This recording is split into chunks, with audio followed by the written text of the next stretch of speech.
அந்த வயதான பச்சை கிளி சொல்வதை மட்டும் திருப்பி சொல்வதாக எல்லாரும் நினைத்தார்கள்.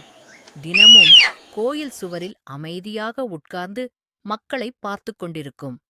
ஒரு இரவு ஒரு திருடன் கோயில் நகைகளை திருட வந்தான். அச்சமயம் கிளி கத்தினது.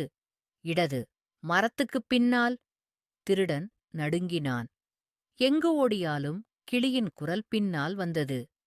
ஊர் மக்கள் எழுந்து திருடனை பிடித்தார்கள். அப்போதுதான் உண்மை புரிந்தது.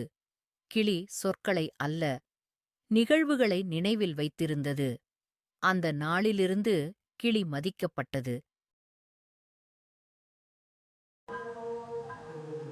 அந்த வயதான பச்சை கிளி சொல்வதை மட்டும் திருப்பி சொல்வதாக எல்லாரும் நினைத்தார்கள். தினமும் கோயில் சுவரில் அமைதியாக உட்கார்ந்து மக்களை பார்த்து கொண்டிருக்கும். ஒரு இரவு ஒரு திருடன் கோயில் நகைகளை திருட வந்தான். அச்சமயம் கிளி கத்தினது. இடது. மரத்துக்குப் பின்னால். திருடன் நடுங்கினான். எங்கு ஓடியாலும் கிளியின் குரல் பின்னால் வந்தது. ஊர் மக்கள் எழுந்து திருடனை பிடித்தார்கள். அப்போதுதான் உண்மை புரிந்தது. கிளி சொற்களை அல்ல, நிகழ்வுகளை நினைவில் வைத்திருந்தது.